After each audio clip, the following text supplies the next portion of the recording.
جائز اخراجات وہ پورے کرے، کھانا پینا، لباس اور دیگر جو اس کے جائز اخراجات ہیں دستور کے مطابق وہ جائز اخراجات وہ پورے کرے۔ اللہ رب العزت نے اسی حق کی طرف اشارہ کیا ہے، وَعَلَى الْمَوْلُودِ لَهُ رِزْقُهُنَّ وَكِسْوَتُهُنَّ بِالْمَعْرُوفِ۔ اور رسول اکرم صلی اللہ علیہ وسلم نے بھی یہ حق بیان کیا ہے کہ أَن تُطْعِمَهَا إِذَا طَعِمْتَ، جب تم کھاؤ تو اس کو بھی کھلاؤ، وَتَكْسُوهَا إِذَا اكْتَسَيْتَ، جب تم خود لباس پہنو تو اس کو بھی لباس پہناؤ، مطلب یہ کہ اپنے لیے اگر تم اچھا لباس لیتے ہو تو اس کو بھی لباس لے کے دو۔ تو یہ حقوق جو ہیں یہ رسول اکرم صلی اللہ علیہ وسلم نے بیان کیے ہیں، نان و نفقہ۔ اسی طرح سے ایک تیسرا حق جو ہے بیوی کا خاوند پر، تیسرا حق یہ ہے کہ خاوند جو ہے وہ اپنی بیوی کے ساتھ بھلے طریقے کے ساتھ اس کے ساتھ اچھے طریقے کے ساتھ زندگی بسر کرے۔ عاشروہن بالمعروف، یہاں میں آپ سے خطاب کر رہا ہوں، اپنے ان بھائیوں سے جو میرے سامنے بیٹھے میں ان سے خطاب کر رہا ہوں۔ عاشروہن بالمعروف، اللہ فرماتے ہیں کہ ان اپنی بیویوں کے ساتھ بھلے طریقے سے زندگی گزارو۔ فَإِن كَرِهْتُمُوهُنَّ، اگر تم ان کو ناپسند کرو، فَعَسَىٰ أَن تَكْرَهُوا شَيْئًا، بہت قریب ہے کہ تم ایک چیز کو ناپسند کرنے والے ہوگے، لیکن وَيَجْعَلَ اللَّهُ فِيهِ خَيْرًا كَثِيرًا، وہ تمہاری ناپسندیدہ ہوگی لیکن اللہ تعالیٰ اس میں خیر کثیر رکھ دے گا۔ اور رسول اکرم صلی اللہ علیہ وسلم فرمایا لا یفرق مؤمن مؤمنة، کوئی مومن مرد جو ہے وہ مومنہ عورت سے نفرت نہ کرے، یعنی اپنی بیوی سے وہ بغض نہ رکھے، اس سے نفرت نہ کرے۔ ان رضی منها خلق، ان سخط منها خلقا رضی منها خلقا آخر، اگر اس کی کوئی ایک عادت اس کو بری لگتی ہوگی تو اس کی کوئی دوسری عادت اس کو بھلی بھی لگتی ہوگی، لہذا اس کی جو اچھی صفت ہے اس کو ترجیح دیں، اس کو فوقیت دیں اس کی بری صفت پر، اور بھلے انداز سے اس کے ساتھ زندگی بسر کریں۔ اور آپ دیکھیں رسول اکرم صلی اللہ علیہ وسلم اپنی ازواج مطہرات کے ساتھ کس طرح آپ نے بھلے اور بہترین انداز کے ساتھ زندگی بسر کی۔ باقاعدہ دوڑ کا مقابلہ ہوتا آپ صلی اللہ علیہ وسلم کے درمیان اور حضرت عائشہ کے درمیان، دوڑ کا مقابلہ، اور آپ صلی اللہ علیہ وسلم اپنی ازواج مطہرات کے ساتھ مزاح کرتے تھے، ہر ایک کے پاس جاتے، ہر ایک کا حال ہر رات کو پوچھتے، اور باری باری ہر ایک کے ساتھ آرام کرتے، رات گزارتے نبی کریم صلی اللہ علیہ وسلم۔ تو آپ صلی اللہ علیہ وسلم ہمارے لیے اسوہ حسنہ ہے، لہذا اسی اسوہ حسنہ کو سامنے رکھتے ہوئے ہمیں اپنی بیویوں کے ساتھ، اپنی ازواج کے ساتھ بھلے طریقے سے بود و باش رکھنی چاہیے اور اچھے انداز سے زندگی بسر کرنی چاہیے۔ لیکن یہاں پر ایک بات تنبیہ کے طور پر عرض کرتا ہوں کہ اگر بعض اوقات بیویاں جو ہے وہ نافرمان ہوتی ہیں، یا ان کی کوئی چیز جو ہے وہ خامدوں کی ناراضگی کا سبب بن جاتی ہے، تو اس حالت میں کیا کرنا چاہیے؟ اللہ نے اس کا حل بتلا دیا ہے، واللاتی تخافون نشوزہن فعظوہن واہجروہن فی المضاجع واضربوہن، کہ اگر تمہیں اپنی بیویوں کی نافرمانی کا اندیشہ ہو تو پھر کیا کرو؟ ان کو محبت و پیار کے ساتھ نصیحت کرو، سب سے پہلے نصیحت کرو۔ دوسرا واہجروہن فی المضاجع، اگر نصیحت کے باوجود وہ نہیں سمجھتی ہیں اور نافرمانی کرنے پر تلی ہوئی ہیں تو بستر الگ کر دو۔ اگر اس سے بھی ان کو سمجھ نہیں آتی، ان کو عقل نہیں آتی، تو پھر کیا کرو؟ وَاضْرِبُوهُنَّ، ان کو سزا دے سکتے ہو۔ لیکن فرمایا فَإِنْ أَطَعْنَكُمْ فَلَا تَبْغُوا عَلَيْهِنَّ سَبِيلًا، اگر وہ تمہاری اطاعت کرنا شروع کر دیں تو پھر خواہ ان پہ ظلم و زیادتی نہ کرنا۔ اور اس کے بعد چوتھا حل بتلایا کہ اگر یہ تینوں حل جو ہیں وہ ناکام ہو جاتے ہیں، چوتھا حل کیا ہے کہ پھر مرد کی طرف سے ایک ثالث ہو، عورت کی طرف سے بھی ایک ثالث ہو، یہ دونوں مل کر ان دونوں کے درمیان صلح کرا دیں۔ اسلام یہ حل بتلاتا ہے، یہ نہیں کہ اگر آپ اپنی بیوی کی طرف سے نافرمانی والا کوئی کام دیکھیں تو فوراً ڈنڈا اٹھا لیں، فوراً جو ہے وہ اس کو سزا دینے پر تل جائیں، فوراً اس کو گالی گلوچ کرنا شروع کر دیں یا مارنا شروع کر دیں۔ یہ طرز عمل قطعی طور پر درست نہیں ہے۔ اللہ کے رسول نے فرمایا لا تضرب الوجہ، چہرے پر مت مارو، ولا تقبح، اور گالی گلوچ مت کرو اپنی بیوی کے ساتھ۔ یہ صلح کرنے کے اور اپنے درمیان جو یہ مسائل ہوتے ہیں، ان مسائل کو حل کرنے کے طریقے جو ہیں وہ اللہ تعالیٰ نے ذکر کر دیے قرآن مجید کے اندر۔ میں بس صرف 2 منٹ میں ایک نقطہ جو ہے وہ رہ گیا تھا، اس کو عرض کر کے پھر میں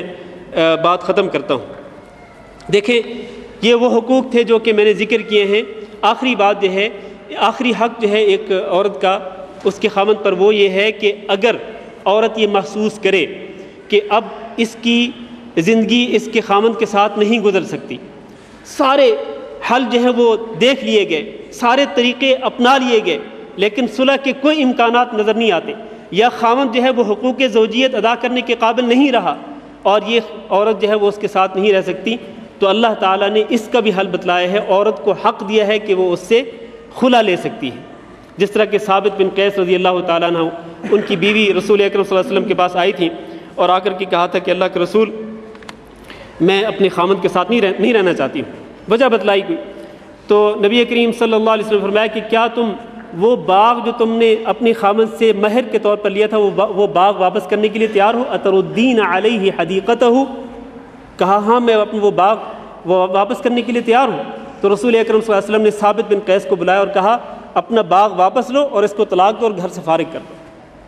تو حق خلا موجود ہے، یہ ایک حل کے طور پر، آخری حل کے طور پر۔ لیکن یہاں میں اپنی ماؤں بہنوں کو ایک تنبیہ کرنا چاہتا ہوں، وہ یہ ہے کہ حق خلا تو دیا گیا ہے، حق خلا دیا گیا ہے، لیکن یہ اس صورت میں کہ جب سارے حل ختم ہو جائیں اور کوئی حل باقی نہ رہے، ان دونوں کے درمیان ازدواجی زندگی کے استمرار اور جاری رکھنے کا کوئی جو ہے وہ کوئی صورت باقی نہ رہے، تو اس صورت میں یہ حق خلا ہے، یہ خلا کا مطالبہ کر سکتی ہے، طلاق کا مطالبہ کر سکتی ہے۔ ورنہ اگر کوئی عورت بغیر سبب کے چھوٹی چھوٹی بات پہ کہے دے طلاق مجھے، چھوٹی چھوٹی بات پہ اگر وہ طلاق کا مطالبہ کرے، رسول اکرم صلی اللہ علیہ وسلم نے فرمایا کہ جو عورت بغیر سبب کے اپنی خامد سے طلاق کا مطالبہ کرتی ہے تو فرمایا رسول اکرم صلی اللہ علیہ وسلم نے کہ وہ جنت میں داخل ہونا تو دور کی بات، وہ جنت کی خوشبو تک نہیں پائے گی، جنت کی خوشبو تک نہیں پائے گی وہ عورت کہ جو بات ہر چھوٹی چھوٹی بات پہ ایسی ہی طلاق کا مطالبہ کرتی۔ میں آخری نقطہ جو بیان کرنا چاہتا تھا وہ یہ ہے کہ میں نے جو حقوق بیان کیے ہیں خاوند کے بیوی پر وہ بیان کر دیے، بیوی کے خاوند پر وہ بھی بیان کر دیے۔ کچھ حقوق وہ ہیں جو مشترکہ ہیں، دونوں کے مشترکہ حقوق ہیں، صرف 2 منٹ میں وہ عرض کر کے میں بات ختم کرتا ہوں۔ پہلا حق یہ ہے، مشترکہ حق دونوں کا، وہ یہ ہے کہ بوقت نکاح جو شروط طے ہوں ان دونوں کے درمیان، جو شروط طے ہوں اور وہ شروط کتاب و سنت کے مطابق ہوں، ان شروط کو پورا کرنا ضروری ہے ان دونوں کے لیے۔ مرد کے لیے ضروری ہے کہ وہ ان شرطوں کو پورا کرے اور عورت کے لیے بھی ضروری ہے کہ وہ اس کی طرف سے متعین کردہ شرطوں کو پورا کرے، لیکن شرط یہ ہے کہ وہ شرطیں جو طے ہوں وہ کتاب و سنت کے مطابق ہوں، ورنہ وہ شرط جو کتاب و سنت کے خلاف ہو وہ باطل ہے، اس پر عمل نہیں ہو سکتا ہے۔ مثلا اگر نکاح کے وقت عورت کی طرف سے یہ مطالبہ، یہ شرط لگائی جائے کہ دیکھو نکاح تو ہو رہا ہے لیکن جب تک میں تمہارے نکاح میں رہوں گی تم کسی دوسری عورت سے شادی نہیں کرو گے، یہ شرط باطل ہے، اس شرط کی کوئی حیثیت نہیں۔ یا مثلا ایک شخص شادی شدہ ہے، وہ دوسری شادی کر رہا ہے اور دوسری عورت سے شادی کرتے ہوئے وہ دوسری جو بیوی ہے اس کی وہ شرط لگاتی ہے کہ میں تمہارے نکاح میں تب آؤں گی جب تم پہلی بیوی کو طلاق دو گے، یہ شرط باطل ہے، اس شرط کی کوئی حیثیت نہیں ہے۔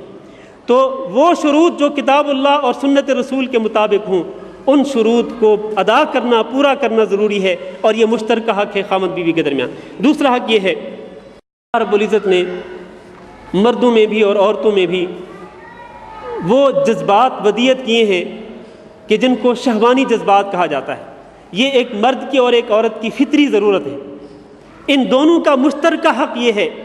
کہ یہ دونوں ایک دوسرے کو اپنے ان جذبات کی تکمیل کا موقع دیں، ایک دوسرے کو اپنے ان جذبات کی تکمیل کا موقع دیں، ورنہ اگر خامند اپنی بیوی کا یہ حق ادا نہیں کرتا یا بیوی اپنے خامند کو اس کا وہ حق جو ہے وہ ادا کرنے کا موقع نہیں دیتی تو پھر یہ بات جو ہے یہ جو گاڑی ہے، یہ ازدواجی زندگی جو ہے یہ زیادہ دیر تک نہیں چل سکتی، بلکہ یہ بہت ہی خطرناک ہے۔ رسول اکرم صلی اللہ علیہ وسلم نے فرمایا مردوں کو تنبیہ کرتے ہوئے کہ اِنَّ لِرَبِّكَ عَلَيْكَ حَقًّا وَلِزَوْجِكَ عَلَيْكَ حَقًّا، تمہارے رب کا بھی تم پر حق ہے، ٹھیک ہے، اور اپنے رب کے لیے تم رات کو نفل پڑھا کرو، ٹھیک ہے، لیکن اِنَّ لِزَوْجِكَ عَلَيْكَ حَقًّا، تمہاری بیوی کا بھی تم پر حق ہے، اپنی بیوی کا بھی حق ادا کیا کرو۔ اور عورت کو رسول اکرم صلی اللہ علیہ وسلم نے فرمایا کہ وہ عورت جس کو اس کا خامند بلائے اپنی حاجت کے لیے، اپنی فطری ضرورت کو پورا کرنے کے لیے، لیکن وہ انکار کر دے تو صبح تک فرشتے اس پر لعنت کرتے رہتے ہیں، اس عورت پر لعنت بھیجتے رہتے ہیں، اور اللہ رب العزت اس خاتون سے ناراض ہو جاتا ہے۔ لہذا یہ دونوں کا مشترکہ جو حق ہے، اور وہ کیا ہے، وہ اس فطری ضرورت کو پورا کرنے کا موقع دینا ایک دوسرے کو، یہ حق جو ہے اس کو بھی ادا کرنا چاہیے۔ تیسری بات یہ ہے کہ یہ جو خاوند بیوی کے درمیان جو تعلقات ہوتے ہیں یہ بڑے ہی سری تعلقات ہوتے ہیں، ان پر پردہ رکھنا ضروری ہے۔ دونوں کا مشترکہ حق یہ ہے کہ خاوند اپنی بیوی پر پردہ رکھے اور بیوی اپنے خاوند پر پردہ رکھے۔ ہن لباس لکم وانتم لباس لہن، دونوں کو ایک دوسرے کے لیے لباس قرار دیا۔ جس طرح لباس انسان کے جسم کو ڈھانپ دیتا ہے، اسی طرح خاوند اپنی بیوی کو ڈھانپ دے، اس کے عیبوں پر پردہ ڈال دے، وہ لوگوں کے سامنے نہ بیان کرے۔ اسی طرح عورت جو ہے وہ اپنے خاوند پر پردہ ڈالے اور اس کی جو خفیہ جو باتیں ہیں ان کو وہ لوگوں کے سامنے بیان نہ کرے۔ آخری بات یہ ہے کہ مشترکہ حق جو ہے ایک حق وراثت بھی ہے۔ جیسے ہی دو مرد اور عورت نکاح میں رشتے ازدواج میں منسلک ہوتے ہیں تو مرد اپنی بیوی کا وارث بن جاتا ہے اور بیوی اپنے خاوند کی وارث بن جاتی ہے۔ یہ حق توارث جو ہے یہ بھی مشترکہ حق ہے، اور اللہ تعالیٰ نے قرآن مجید میں وہ حق بیان کر دیا ہے۔ وراثت میں کتنا حصہ ہے مرد کا اپنی بیوی کی جائیداد سے، اور بیوی کا حصہ کتنا ہے اپنے خاوند کی جائیداد سے، اس کی تفصیل سورۃ النساء میں موجود ہے۔ تو یہ نہایت ہی اختصار کے ساتھ میں نے حقوق بیان کیے ہیں، مشترکہ حقوق آخر میں، اس سے پہلے خاوند کے حقوق اور بیوی کے حقوق دونوں کے ایک دوسرے پر وہ میں نے انتہائی اختصار کے ساتھ بیان کیے ہیں۔ اور اللہ رب العزت ہمیں دنیا میں بھی خوشگوار زندگی اور پاکیزہ زندگی نصیب کرے، اور آخرت میں بھی اللہ رب العزت ہمیں جنت الفردوس کے وارثوں میں شامل فرمائے۔ استغفر اللہ لی ولکم انہ هو الغفور الرحیم۔